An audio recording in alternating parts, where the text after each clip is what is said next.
ok voilà tey nag dama def tey benn déplacement ñëw ànd ak sama cameraman ñëw tey ñu war a dundee li nga xam ne mooy cinéma ñu war leen ko wan en direct fi nga xam ne mooy cinéma Pathé ñu ñëw nag luy si fi ñi nga xam mooy waa Sen Style Academy Sen Style Academy nag boo ko déggee benn école de formation boo xam ne day jàngal jeune bi ce docteur maanaam li koy former da koy former si ak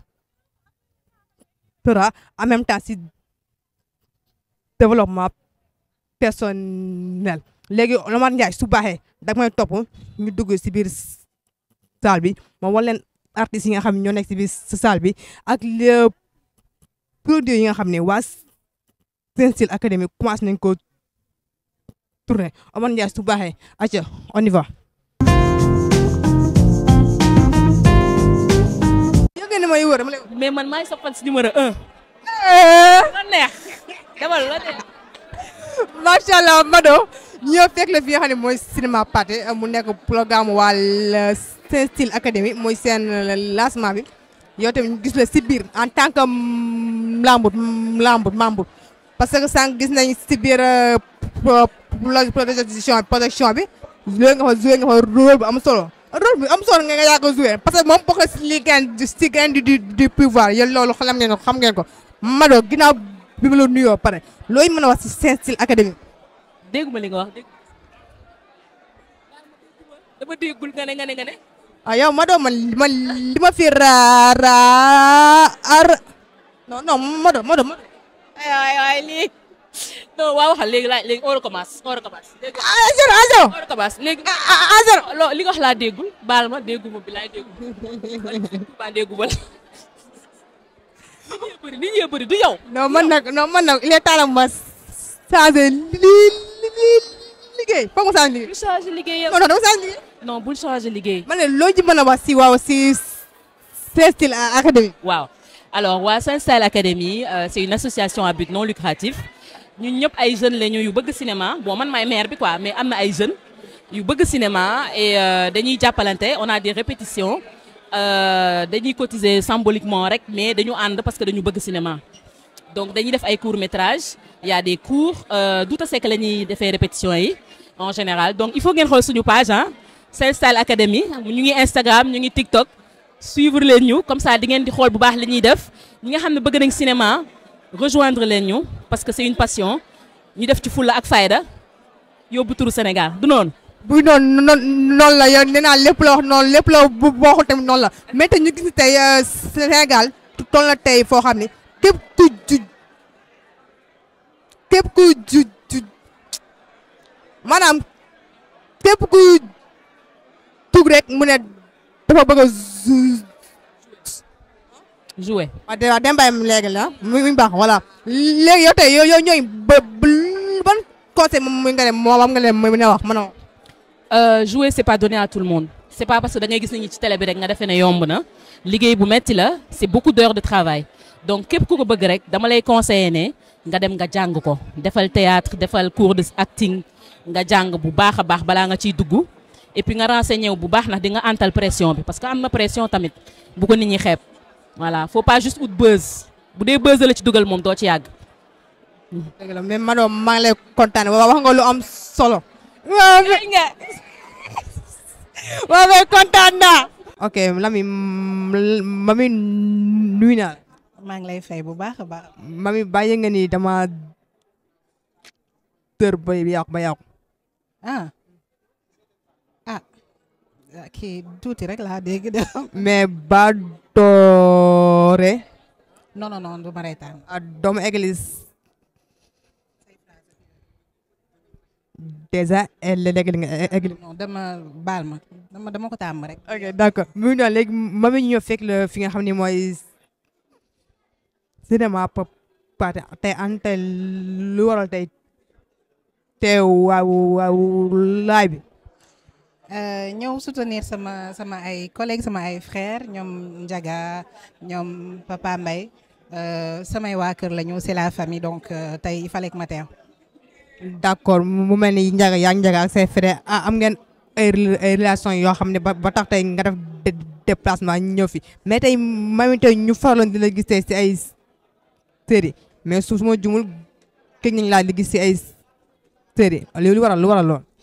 waaw parce que léeg-léeg dañuy nekk ci yeneen projet yoo xamante ni du série wala du nekk ci cinéma bi mais terewul mamee ngi waaj de léegi ngeen gis ko incha allah ci écran yi ci nag lu ma wax damay bàyyi. non da nga ñi may fan la projet yi toll ñu xam. projet yi ñu ngi avancé incha allah léegi ngeen am ay écho rek léegi incha allah rabbi. mais tey mami tey ñu gis tey maison de production yi bëri na acteurs yi actrices yi bëri nañ mais des fois da nga si gis ay genre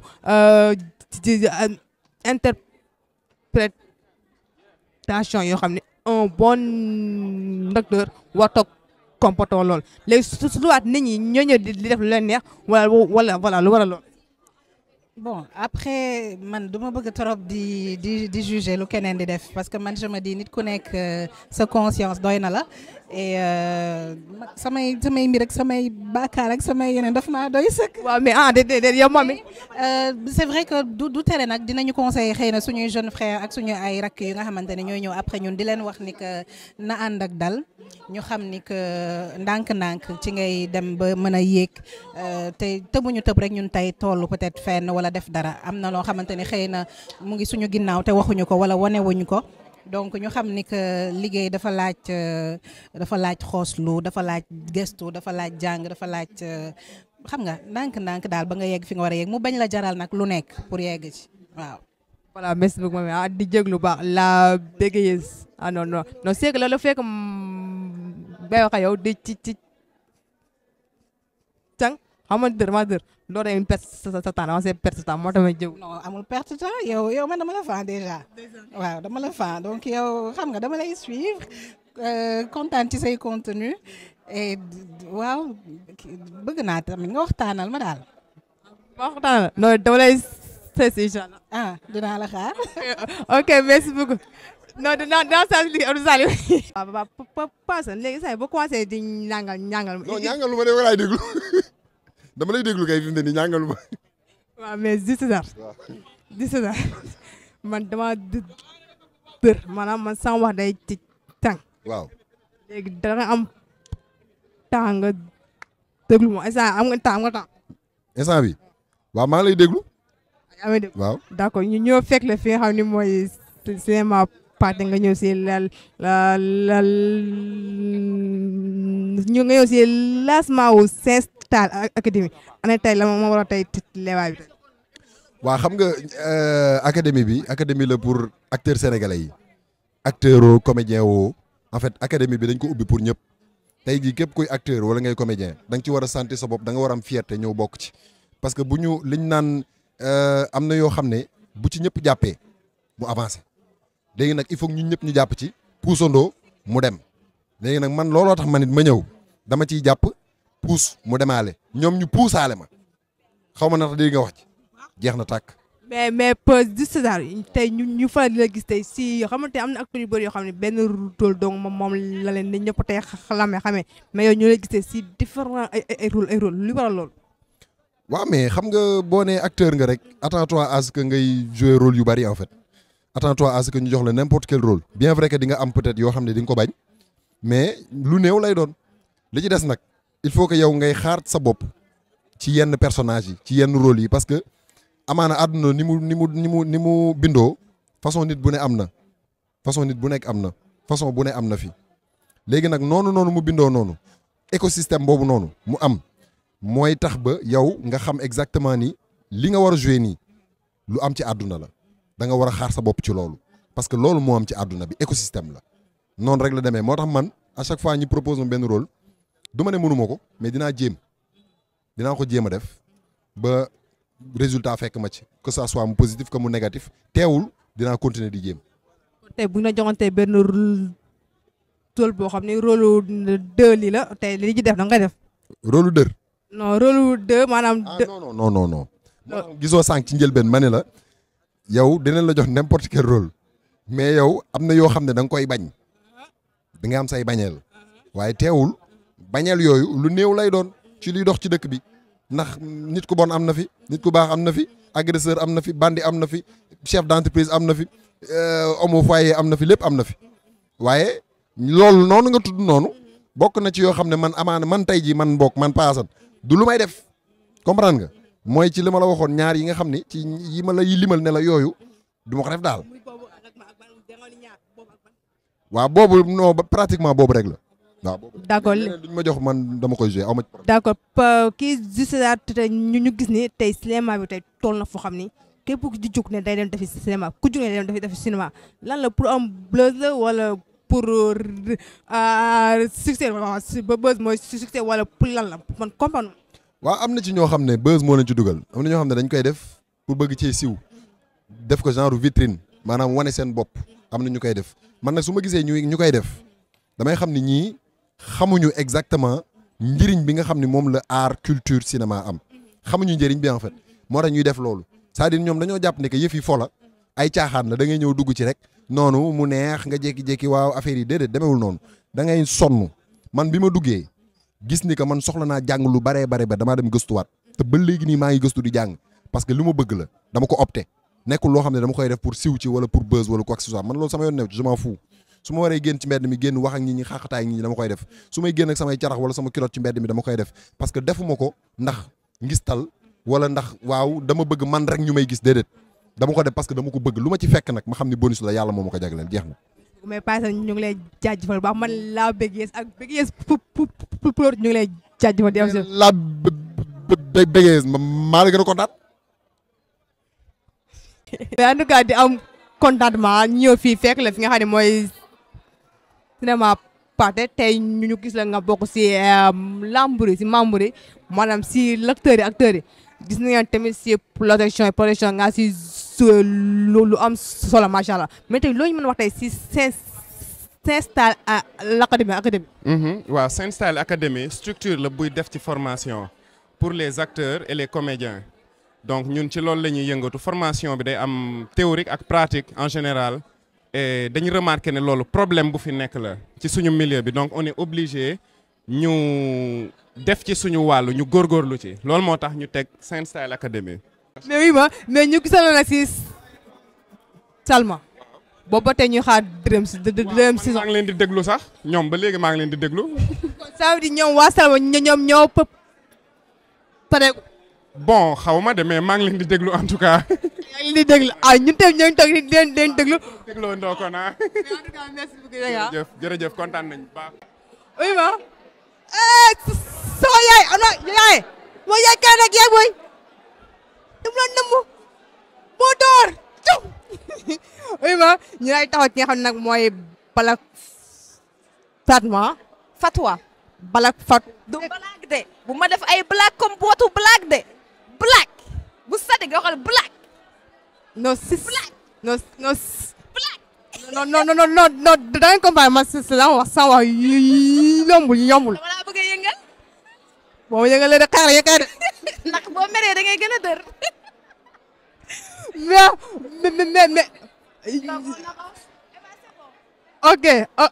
ok d'accord léegi ni ñëw ñu avancé te yàlla nee nañ avancé fii mooy cinéma Pathé dafa am ay règlement yoo xam ne doo soo comprendre foo taxaw ñu ne avancé parce que loolu moo tax ñu wax cinéma parce que cinéma lépp règlement la macha allah balak ñoo fekk la fi nga xam ne mooy cinéma Pathé foo miin waaw cinéma Pathé. parce que tey ñu bëri tey dañoo yaakaar ni yaa ngi si TikTok bi influenceuse nga lu bëri la yaakaar mais man mi la yàgg a suivre man xam naa yow fu féete foo féete tey ana lan tey moom nga ñu mën a wax tey si Saint-Style Académie voilà donc Saint-Style Académie benn association la de jeunes yoo xamante ni ils sont réunis par le cinéma unis pour le cinéma. Li ñuy def mooy favoriser la formation et aussi réaliser des films comme vous venez de le voir dans la salle.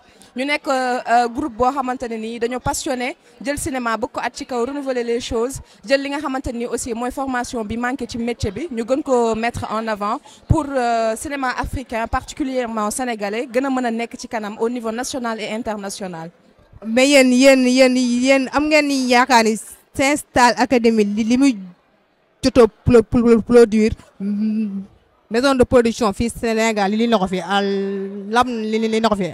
waaw je pense parce que li may wax rek ci loolu mooy lépp liggéey la ak formation ak qualité tey jii cinéma li muy laaj rek nekkul dajaloo puukare def yëfi como donc dafa laaj benn recherche boo xamante ni ça doit se faire pendant des années une formation boo xamante ne ni dafay metti une formation boo xam ne ça demande des études des années de recherche et de formation comme je viens de le dire donc je me dis que bu ñu bëggee def le vrai cinéma il va falloir ñu reculer waat xool lan mooy suñuy failles et fan la ñu tardé parce que on a beaucoup de retard ci li nga xamante ni mooy cinéma africain particulièrement ci niveau international bi on a aussi nag des séries on a de l'audiovisuel am na ñoo xam dañuy proposer des comment dire des séries yoo xam ne mi ngi daw à la télé mu nekk ay captation yoo xamante ne am na fi yàgg na fi mais rien à voir avec le vrai cinéma que Saint-Stal veut faire bi nga xamante ni mën na compétir ba niveau international te loolu li ma gisee du ma ne sax compétition mais ni ma gisee li fi am donc il va falloir beaucoup d'efforts pour Saint-Stal tey par exemple lancer bii mu jël donc damay wax parce que dañoo wóolu suñu bopp ñi ngi liggéey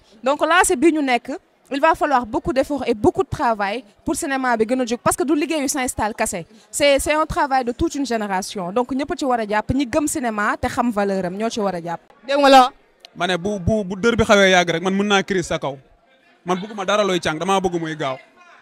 waaw mais man ni laa mën a waxee ni laa mel. ok vas-y léegi si t'écoute. voilà da nga jël sa temps ak sa fulaat nga li ko ok voilà mu ngi baax man damaa xamul man la moo tax may les stars yi à chaque fois rek ñu may njëkkatoo di nga profité mais nag ñoo tey ñu fekk la fi nga xam ne mooy cinéma pathé te ku wax cinéma pathé wax wàllum cinéma te yow si TikTok bi moo jumul moom lañ la xamee lu war a tey sa teewaay. bon di nuyu ñi ma fi fekk ñëpp di char acteurs yëpp di kontaan vraiment événement bi di nuyu waa Sen Style bu baax a baax a baax. fan nga ne la di nuyu waa. di nuyu ñëpp maa ngi nuyu. di nuyu waa fan. non di nuyu ñëpp maa ngi nuyu ñëpp. dëgg la comme li nga wax sànq gars yi ci TikTok lañ ma xamee mais ñi ma xam au fond quoi xam ma bu baax a baax xam nañu man cinéma lay dund quoi voilà ñun cinéma la ñuy dund moom la ñu xam moom la ñuy def. donc TikTok benn application la boo xamante ne dañ koo ubbi di fa def ay suñuy quelques comédies di ci foo mais suñu dëggi liggéey li nga xamante ni tey ci lañ nekk di ci liggéey mooy cinéma quoi vraiment. ok d'accord ñu gis ni tey TikTok bi bëri na ay cas TikTok bi bëri na ay classe santé ki TikTok bi bëri na ay yaak cantem lu waral loolu. non man nag est-ce que loolu naa ci xam dara comme li ma la wax sànq rek. man TikTok dama am benn application rek mais fii nga ma fekk nii man lii laay liggéey quoi man je suis acteur voilà boo demee sama bio TikTok sax da ngay gis acteur cinéma da nga ko fay fekk quoi bon yooyu bu dee am na tamit man bàyyiwuma ci xel quoi vraiment. mais en tout cas merci beaucoup ñu ngi lay jaajëfal. ñu kontaan ci yow bu baax a baax di rafetlu liggéey bi man dama lay bégee merci beaucoup. maa ngi si ginnaaw jaajëf.